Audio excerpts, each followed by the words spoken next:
자, 여러분 안녕하세요. 저번 시간에 이어서 영화제를 활용한 문화 연구를 위한 시안 베를린 국제영화제의 사례에서 오늘 남은 부분을 마주하겠습니다. 자, 우리 텍스트 322쪽에 본문 베를린 영화제와 부산 영화제 비교. 마, 부산 영화제는 이제 우리 나라에서 지금 국제영화제로서는 가장 오래되었습니다. 물론 베를린 영화제와 비교하면 아직 역사는 짧지만, 그래서 이 부산 영화제가 우리나라 영화를 세계화시키고, 그죠? 또 우리의 어떤 정체성, 우리 문화의 정체성을 확립한다는 그런 목표로 이제 1996년에 처음에는 비경쟁 영화제로 시작했습니다. 예. 그렇게 해서 지금 이제 국제영화제작연맹으로부터 이제 공인을 받은 우리 국내 유일의 종합적인 국제영화제다, 이렇게 이제 볼 수 있는데, 부산 영화제가 우리 한국 영화뿐만 아니고 저번에도 얘기했지만 아시아 영화를 세계에 알리는데 아주 이제 중심적인 역할을 하는 그런 영화제입니다. 그래서 우리가 그 부산이 우리나라 제2의 도시라고 하지만 사실은 뭐 서울에 비하면은 많이 여러 분야에서 문화적인 분야에서 많이 사실은 우리가 너무 인서울 하니까 좀 서울을 제외하고는 다른 도시들은 문화적으로 많이 사실은 떨어집니다. 아마 기관 시설도 그렇고, 그죠? 그렇지만 어쨌든 항만을 끼고 있으면서 문화도시로서 이 부산의 이미지를 향상시키는데 큰 기여를 했고, 또 이 부산을 국제문화관광도시로 육성하기 위해서 이 국제영화제를 통해서 영화산업도시로 발전시키자는데 그 목적이 있었습니다. 처음 시작할 때. 그래서 전반적으로 성공적인 영화제로 이제 정착을 했습니다. 그리고 아시아 영화를 이제 세계에 소개하는 일을 많이 하고 있습니다. 처음에는 여기에 소홀했다는 지적을 받았거든요. 그래서 이런 결과를 이제 평가에 이제 좀 부응을 해서 제2회, 그 다음에 제3회를 거치면서 PPP, 즉 부산 프로모션 플랜이라는 이 PPP를 시작으로 해서 이제 아시아 영화를 제작하고 배급하는 이걸 지원하는 그런 프로젝트가 우리 부산국제영화제에서 시작됐죠. 그래서 아시아 최초의 프리마켓이 이때 시작이 되었고, 어쨌든 한국 영화를 세계적으로 정리를 해서 세계에 소개하는, 그리고 아시아 영화를 조명하는 그런 역할을 했다는 것은 분명합니다. 그래서 이제 그 국제영화제가 열리는 그 해에 제작된 우수한 한국 영화를 이제 소개하는 게 한국 영화 파노라마라고 있습니다. 코리안 파노라마. 그리고 한국 영화의 역사를 다시 조명하기 위해서 한국 영화의 영화사에서 어떤 큰 역할을 한 그런 특정 감독, 뭐 예를 들면 임권택 감독이라든지 이런 식으로 어떤 그런 감독 주관, 또 의미 있는 주제의 영화를 소개하는 한국 영화 해고전, 또 아시아 감독의 신작을 소개하는 아시아 영화의 창, 뭐 이런 분야들이 있습니다. 그래서 이렇게 부산영화제가 어쨌든 아시아에서 굉장히 큰 역할을 한다는 것을 우리가 평가를 해줄 수 있고요.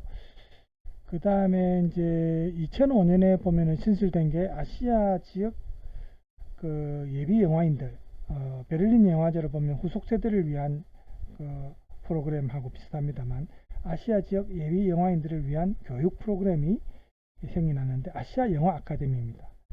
그리고 2006년에는 또 어린이 영화제가 신설되었습니다. 그래서 미래지향적인 영화제로 거듭나려고 하는데, 이런 게 이제 아직 시작 단계고 뭐 규모나 이런 걸 비교하면은 베를린 영화제와는 아직 베를린 영화제에는 물론 못 미칩니다만 앞으로 계속해서 우리 한국 영화가 발전하고 있으니까 아마 더 나아질 겁니다. 그죠? 예. 자, 이렇게 우리가 우리나라에도 그래도 이렇게 국제영화제가 있다는 자부심을 우리가 가질 수 있고, 서울을 제외한 다른 뭐 지방의 규모가 큰 도시라도 대부분 문화적인 면에서 서울과 비교하면 불모지다 이렇게 얘기를 하는데, 어떤 여기에서 벗어나는 계기를 부산국제영화제가 했고, 이를 통해서 고용도 창출하고 지역경제에 영향을 많이 줬다는 것은 분명합니다. 또 국제문화도시로서 부산의 위상을 높이면서 부산 시민들의 자긍심도 또 올려주고, 또 한국 영화의 어떤 국제 진출 교두보 역할도 하고, 이런 게 확실합니다. 그래서 이제 물론 문제점, 앞으로 개선해야 될 문제점은 여기도 나와 있지만, 작품 선정할 때 좀 더 창조성에 초점을 줘야 된다. 왜냐하면 외신에서 이러한 지적이 있었거든요. 창조성이 결핍되었다는 외신 보도의 지적이 있었기 때문에 작품 선정에 있어서 조금 더 이런 창조성에 초점을 맞추는 것도 이제 앞으로 발전할 수 있는 계기가 될 수 있고요. 베를린 영화제가 영포럼이나 파노라마와 같은 프로그램을 통해서 베를린 영화제만의 어떤 고유한 특성을 분명하게 표현을 했는데, 반면에 부산 영화제는 아직 상영되는 영화제를 통해서 부산 영화제만의 고유한 어떤 특성을 드러내는 데는 크게 두드러진 면은 없습니다. 그래서 이런 거를 조금 우리가 더 신경 쓴다면은 지금보다 훨씬 나은 국제영화제로 발전할 수 있다고 저는 생각을 합니다. 자, 그 다음에 이제 베를린 영화제의 특성을 보겠는데, 우선 베를린 영화제에서 지금까지 이 주요 상, 이제 보통 금곰상이라고 했죠. 저번 시간에 그 베를린 영화제에 그 한 개인이 가서 쭉 둘러볼 때 그 극장 안에 이제 금곰 그 상징이 많이 있다는 걸 여러분 봤죠.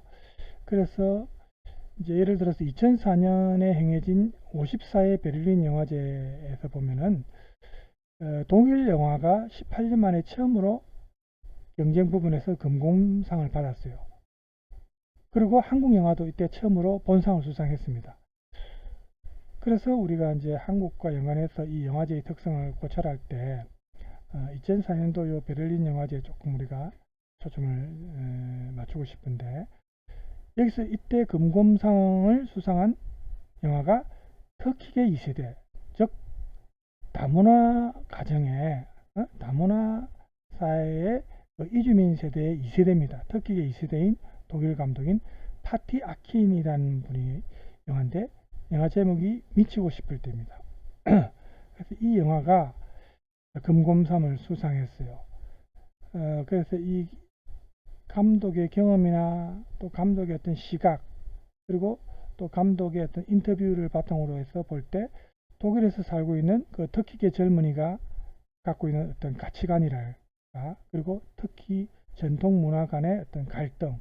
왜냐하면 부모 세대는 터키에서 건너와서 터키 문화를 그대로 유지하고 있지만 2세대, 3세대부터는 독일에서 태어나서 독일 문화의 영향을 받고 자랐기 때문에 가정에서만 터키 전통 문화를 가끔씩 접하지 밖에 나가서는 독일 문화와 더 친숙하거든요. 그렇지만 외모라든지 또 이름이라든지 이런 데서 또 순수 독일인이 아니니까 약간의 차별을 받는 게 있지 않겠습니까? 그런 것에서 느끼는 갈등이 있겠죠. 그리고 여성을 억압하는 전통적인 터키 가정, 이제 이게 이슬람 가정의 좀 가부장적인 특성인데, 여자와 남자가 좀 많이 차별이 있죠. 그래서 여성을 억압하는 전통적인 터키 가정에서 벗어나서 자유를 누리기 위해서 여기 나오는 등장인물인 시벨이 사랑하는 부인을 잃고 시리에 빠져 있는 차이트라는 사람과 위장 결혼을 합니다.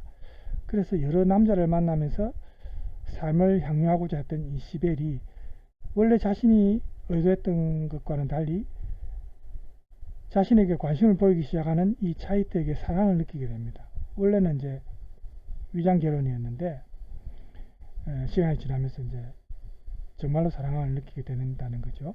그래서 이 두 사람의 제어하기 어려운 정열적인 사랑 이야기가 이 다양한 사회문화적 문제들과 얽히면서 이 영화에서 이제 시나리오가 전개됩니다. 그래서 이 영화가 그 배경이 보면은 독일의 함부르크, 우리나라로 치면 부산, 인천처럼 항구 도시죠.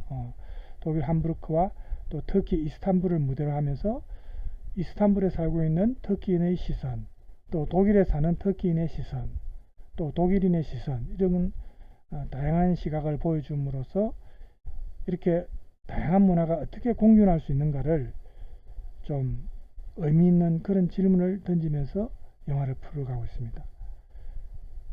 그리고 다양한 문화권에서 온 이 외국인 노동자들의 문화도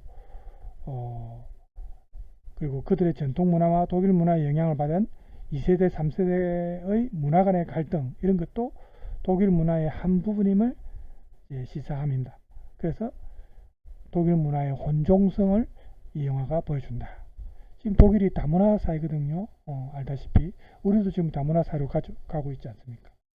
그래서 이 영화에서 보면은 그런 다문화 사회에서 나타날 수 있는 갈등과 어떤 혼종적 정체성이라든지 이런 게 이 영화에서 나타납니다. 제가 이렇게 말로만 하면 좀 그러니까 영화를 준비했는데 내용을 압축해서 한 12분, 15분 정도인가 아마 그럴 겁니다. 잠깐 우리가 보도록 하겠습니다. 오늘 수상했던 영화는 사랑에 대한 철저한 냉소, 미치고 싶을 때입니다. 차이트는 공연장에서 빈병 줍는 일을 하며 생활하고 있는데 아내와 사별한 후 살아가야 하는 의미를 잃어버린 채 하루하루를 고독 속에 갇혀 살고 있습니다. 차이트는 술을 잔뜩 먹고 차로 건물을 들이받아 자살을 시도하지만 죽는 것도 쉽지 않았습니다. 한편 시벨은 개성과 생기가 넘치는 20살 여자인데 엄격한 집안에서 자란 그녀는 그녀의 손목을 잡았다는 이유만으로 남자친구에게 폭력을 행사하는 우악스런 오빠들이 있습니다. 강압적인 부모 역시 딸이 밖으로 놔두는 것을 가만히 내버려 두지 않는데 시벨은 자유분방한 여자로 엄격하고 답답한 집안에서 탈출하고 싶어 손목을 긋고 자살을 시도합니다.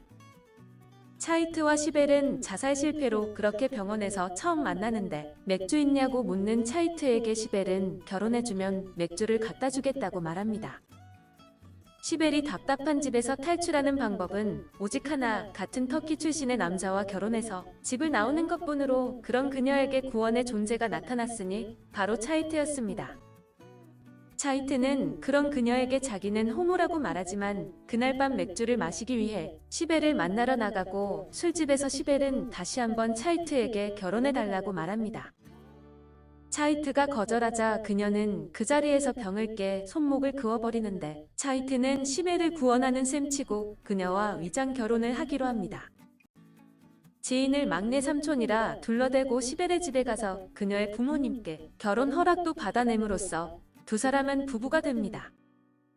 시벨은 결혼식 당일 차이트가 호모가 아니고 전부인과 사별했다는 사실을 알게 되는데 첫날 밤에 차이트에게 전부인에 대해 묻다가 집에서 쫓겨나고 맙니다. 집에서 쫓겨나 갈 곳이 없던 그녀는 다른 남자의 집에서 하룻밤을 보내게 되는데 그녀의 자유로운 생활이 시작된 것입니다. 집에 돌아온 시벨은 차이트의 머리를 잘라주는데 미용에 관심이 있던 그녀는 마렌의 미용실에서 일하게 됩니다. 마렌은 가끔 차이트와 잠자리를 하는 사이였는데 너는 너대로, 나는 나대로 그렇게 두 사람은 각자의 삶을 살아가죠. 시벨은 차이트 앞에서 아무렇지도 않게 클럽에서 만난 남자와 눈이 맞아 나가기도 하는 등 자유분방한 생활은 계속되는데 차이트는 그런 시벨에게 점점 신경이 쓰이게 됩니다. 시벨이 해주는 음식을 먹고 집안에 온기가 돌자 차이트는 그녀에게 점점 빠지게 된 것으로 클럽에서 다른 남자가 시벨에게 집적대자 차이트는 그 남자와 몸싸움도 벌입니다. 두 사람은 서로에게 조금씩 빠져들고 관계 직전까지 가게 되는데 시벨은 관계를 하면 진짜 부부가 되는 거라며 중간에 관계를 거부하죠. 그러던 어느 날 원나잇을 했던 남자가 질척거리자 시벨은 자기는 결혼한 몸이라며 그 남자의 자존심을 건드립니다. 자존심이 상한 남자는 술집에서 차이트를 자극하고 차이트는 욱해서 그 남자의 머리를 내리치는데 그 남자는 그 자리에서 죽고 맙니다.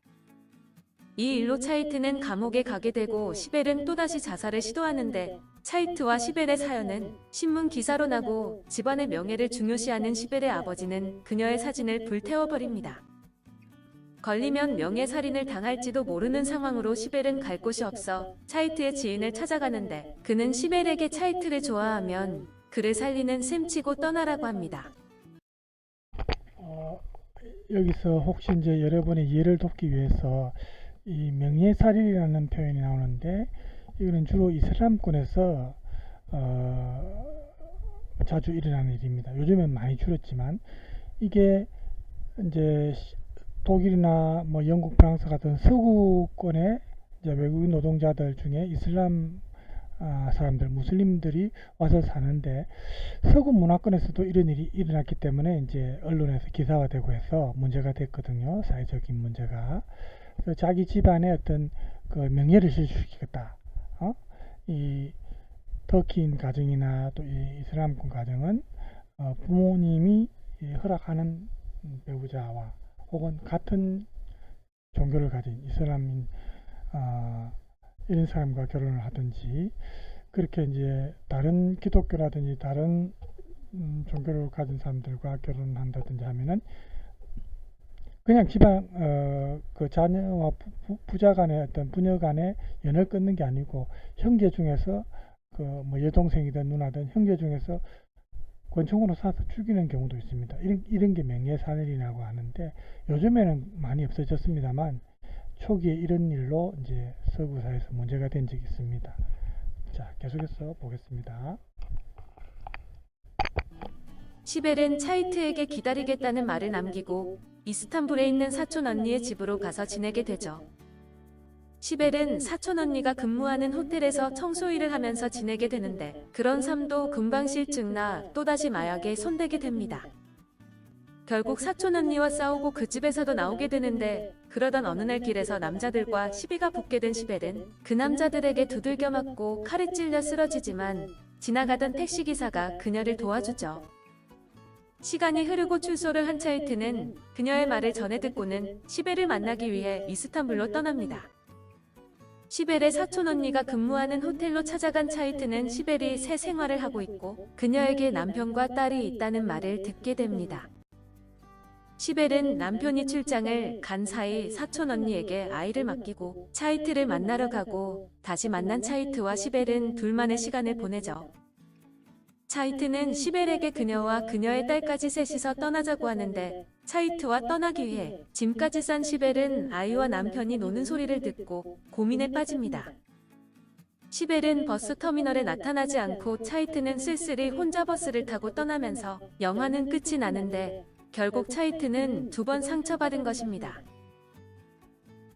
미치고 싶을 때 터키계 감독과 배우가 만든 미치고 싶을 때는 경쟁 부문 선정에서 한 번 탈락한 전적이 있는데도 2004년 베를린 영화제 금곰상을 수상하는 이변을 낳은 영화입니다. 추락한 남자가 내뱉는 기묘한 유머, 감옥에 gat힌 남자와 혼자서라도 살아가야만 하는 여자의 고독, 변하지는 않았어도 더 이상 이어갈 수는 없는 사랑이 몸을 섞은 영화입니다. 30살 젊은 감독 파티 아키는 이미 여러 번 이민 노동자 문제를 다룬 적이 있었고 터키계 리얼리즘 영화의 영향을 받기도 했습니다. 그는 코미디로 생각했던 이 영화에 패치워크처럼 다양한 문양을 넣어 사랑과 죽음과 악마의 삼중주로 이끌어갔습니다. 자신이 좋아하는 펑크 음악처럼 내지르는 듯 하다가 끈질기게 제외한 연인을 침묵 속에 내버려둘 줄 아는 스스로 길을 발견해내는 듯한 영화라고 할 수 있습니다. 옛 연인의 전설을 노래하는 터키 악가는 그 다음 대목을 예고하는 안내자이고 영화의 틈새를 메우는 접착제인데 냉혹한 현실을 발견하고 사랑을 냉소합니다. 주연 비롤 위넬과 시벨 케킬리는 사랑 때문에 구원을 얻고 다음 순간 파괴에 이르기도 하는 굴곡 심한 연인으로 부족함이 없습니다. 감독이 쇼핑몰에서 발견한 시벨 케킬리는 포르노 영화에 출연했던 전력 때문에 구설수에 휘말리기도 한 배우입니다. 그러나 그녀는 자유만을 원하는 철없는 처녀에서 진창으로 굴러떨어진 외로운 여인으로 침착한 눈빛을 가진 아내이자 어머니로 영화와 함께 숨가쁘게 변해가며 밀착된 연기를 보여주었습니다. 그럼 이 영화의 감독과 주연 배우들을 알아보도록 하겠습니다. 시간 관계상 우리가 줄거리와 이 영화의 특성에 대해서 간단하게 들었습니다. 그래서 텍스트를 또 우리가 봐야 되니까요. 그래서 이 당시에 이제 2004년도 베를린 영화제 금금상을 이 영화가 받았고요. 근데 우리나라 영화 중에서도 베를린 영화제에서 수상한 영화들이 많습니다. 감독상도 그렇고. 우리나라 영화 중에 이제 김기덕 감독의 사마리아라는 영화가 있는데, 이게 인터넷 보급으로 확산된 원조 교재 문제를 다룬 영화인데, 감독상에 해당되는 은금상을 이 김기덕 감독의 사마리아가 받았습니다. 이것도 역시 사회문화적 문제에 초점을 맞췄기 때문에 방금 봤던 미치고 싶을 때라는 영화와 공통점이 좀 있죠. 그래서 이 사마리아라는 영화를 본 사람이 있는지 모르겠지만, 유럽 여행을 함께 하기 위해서 여고생이 재영이라는 여고생이 나오는데, 이 여고생이 원조 교제를 합니다. 돈을 벌기 위해서. 그리고 여진은 이제 친구가 하는 일을 도와주는데, 이 재영이가 성행위를 통해서 남자들을 교화시킨 그 인도의 창녀 마슈밀다라는 창녀와 자기 자신을 동일시하면서 자신의 행동에 별다른 죄책감도 느끼지 않고 오히려 관계를 맺은 남자들에게 친밀감을 느끼는 그런 여학생입니다. 그런데 모텔에 갑자기 들이닥친 경찰을 피하다가 이 재영이가 죽고, 여기에 충격을 받은 여진이가 재영이가 만났던 남자들을 다시 만나 관계를 맺고 돈을 돌려줍니다. 우연히 이것을 목격한 형사가 여진의 아버지입니다. 여진의 아버지인 이 형사가 자기 딸을 만났던 남자들에게 화를 풀다가 결국 살인을 하게 됩니다. 그래서 아버지는 여진과 함께 여행길에 올라 여진에게 자동차 타는 것을 가르쳐주고 떠납니다. 그래서 이 영화에는 원조 교제를 하는 소녀의 시각, 그 다음에 그녀를 바라보는 친구의 시각, 또 원조 교제를 하는 딸을 바라보는 아버지의 시각, 이렇게 세 개의 관점이 함께 나옵니다.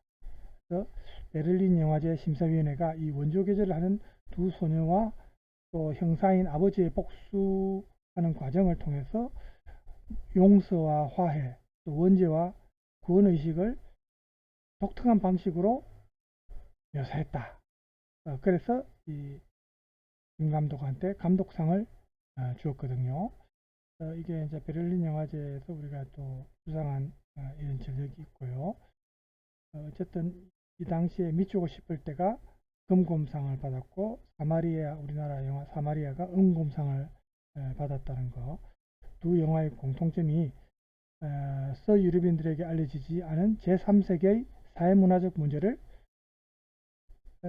감독만의 독특한 예술적 형식으로 설득력 있게 실감나게 보여주었다는 데 의미가 있습니다.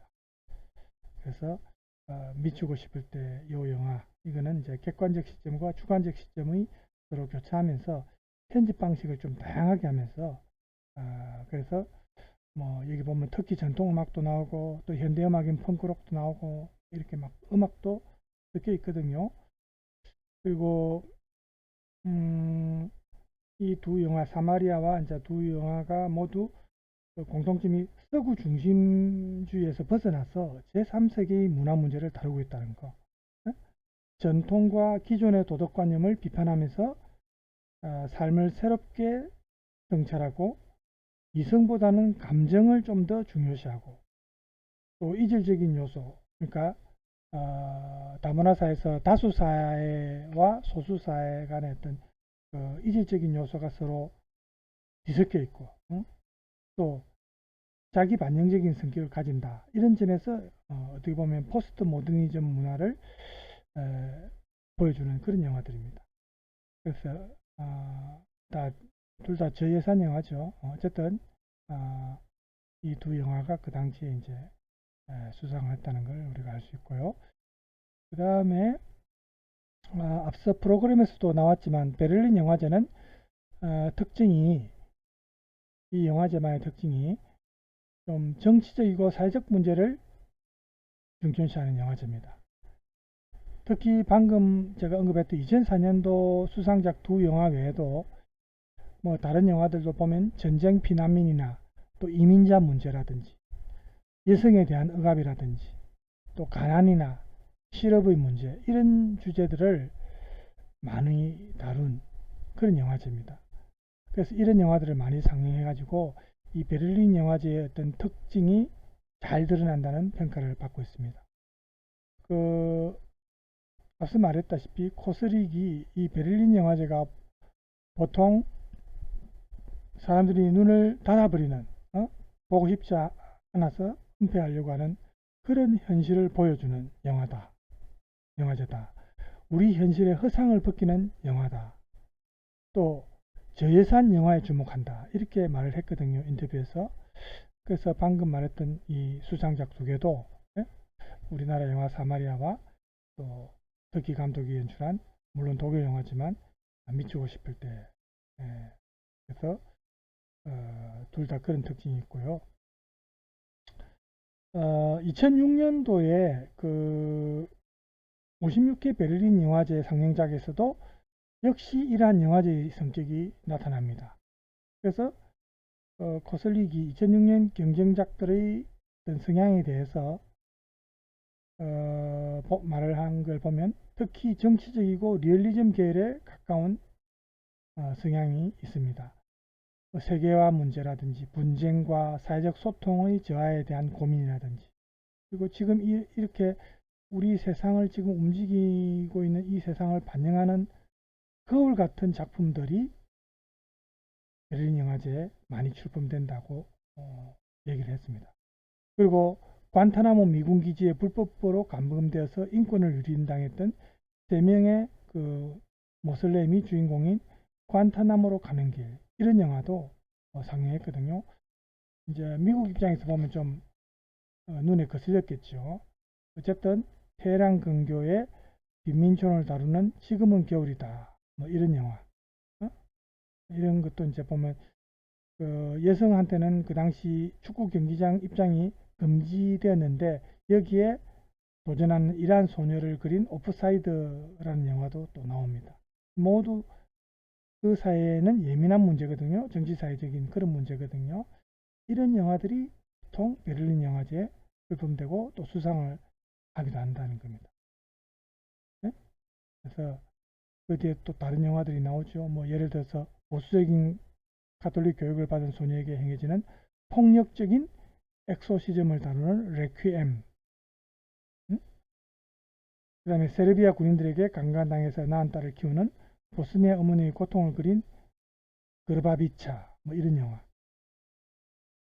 그러니까 독일 자국이 출품한 영화들도 역시 보면 사회적 문제를 독특한 시각으로 다룬 그런 작품들입니다. 그래서 아까 말했다시피 그 미치고 싶을 때라는 영화가 금곰상을 탄 이후에 그 어느 때보다 독일의 이민자 문제에 관한 활발한 토론이 벌어졌습니다. 더 나아가서 이 영화가 터키의 유럽과의 문제에 대한 논의를 불러일으키는 도화선이 될 정도입니다. 그러니까 영화가 미치는 어떤 사회적 영향력이 굉장히 크다는 것을 우리가 이런 내용에서도 알 수가 있습니다. 그렇죠? 자, 그러면 이 베를린 영화제에서 나타나는 독일 문화에 대해서 잠깐 알아보겠습니다.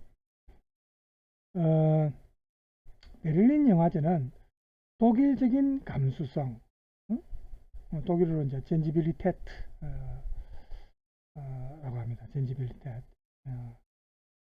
그래서 이 독일적인 감수성을 반영하는 영화제입니다.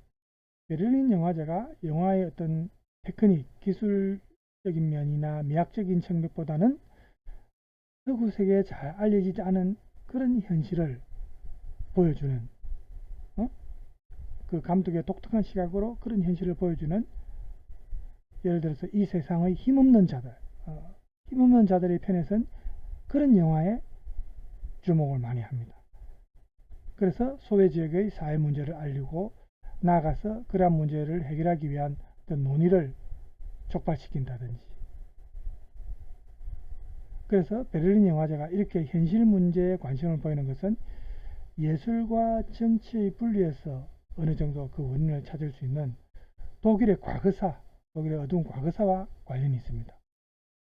그래서 이런 현상을 자각한 독일의 지성인들이 2차 세계대전 후에 사회 문제에 민감하게 반응하는 사회 비판적인 작품들을 많이 만들었거든요.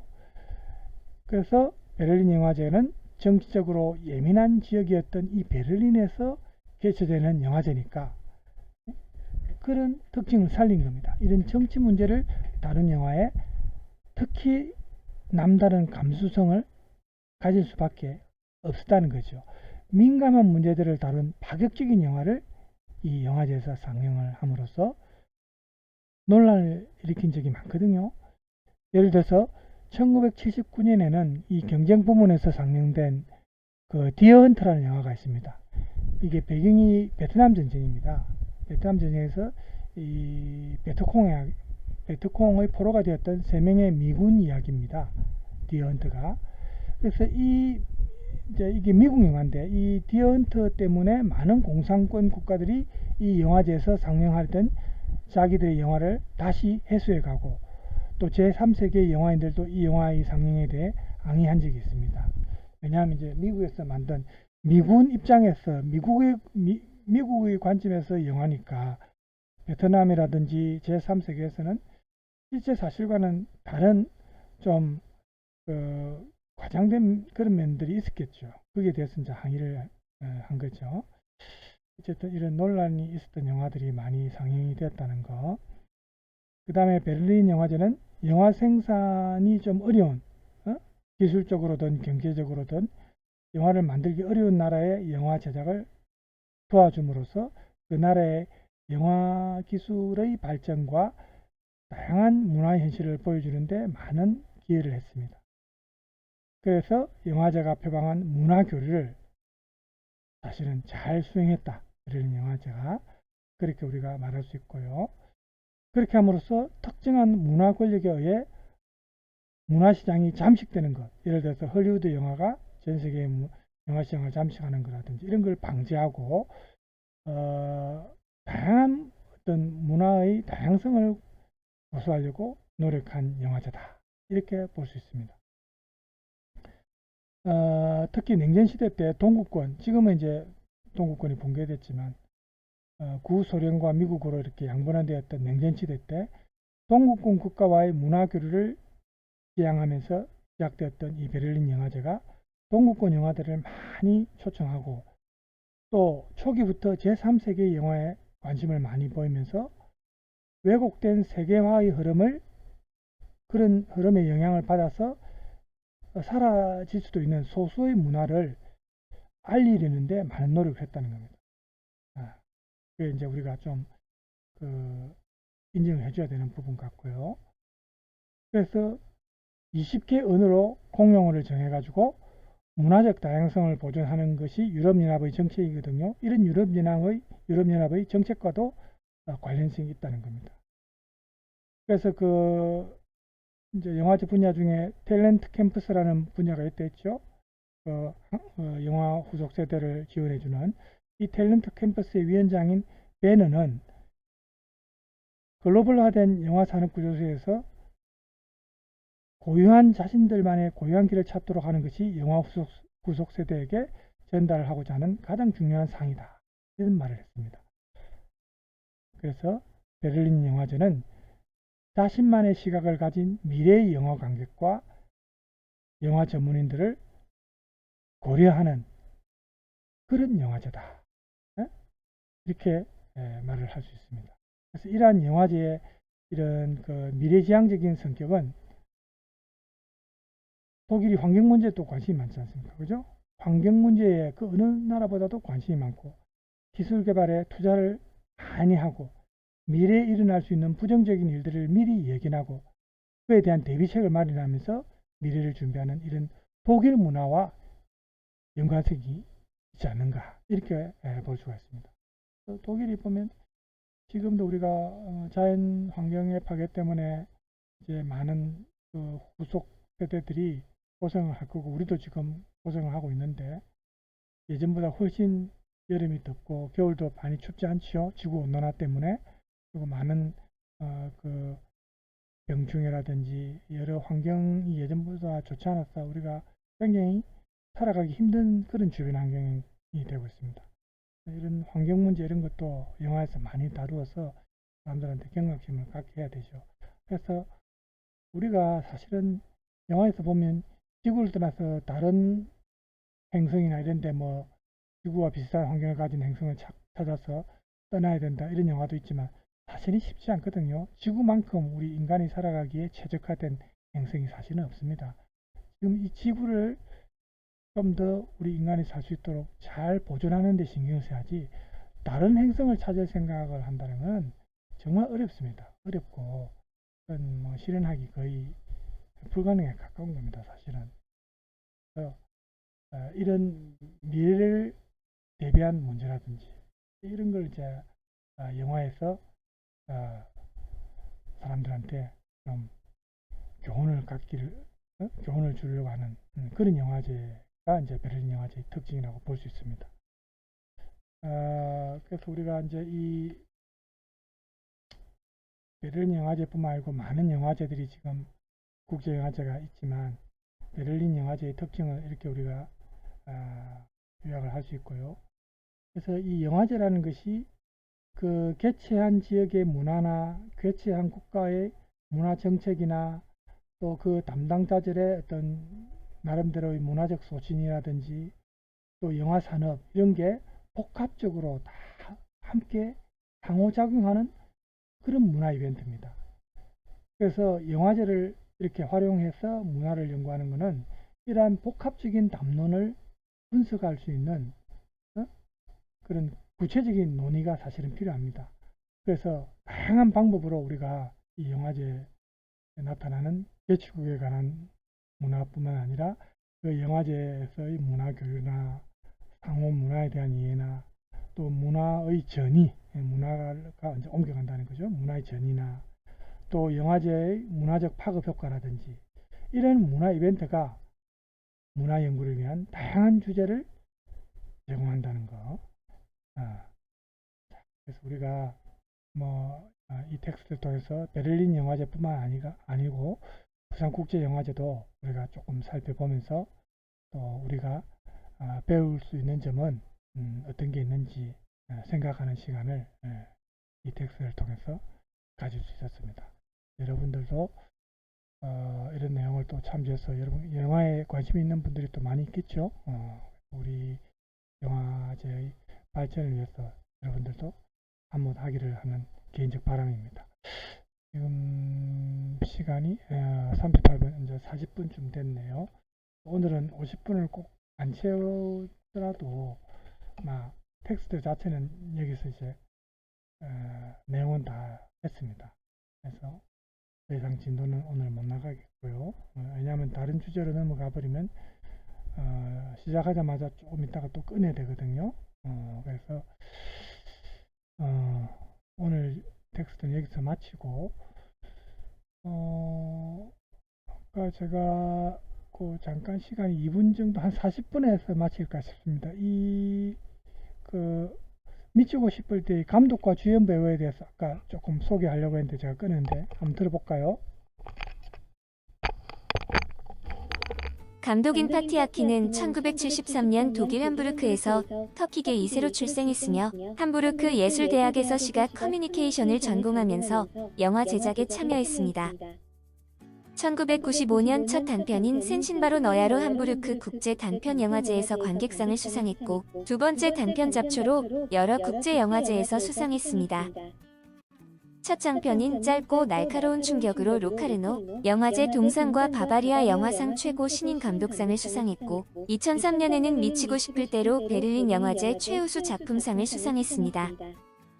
독일의 소수민족의 정체성과 비애를 주로 그리는데 그 밖의 작품으로는 7월에 우리는 돌아가는 것을 잊었다, 솔리노 등이 있습니다. 차이트 역의 비롤 위넬은 터키의 축구 선수이며 시풀테, 에너미 앳 더 게이트, 소울 키친으로 유명한데 2020년 9월 3일 베를린에서 사망했습니다.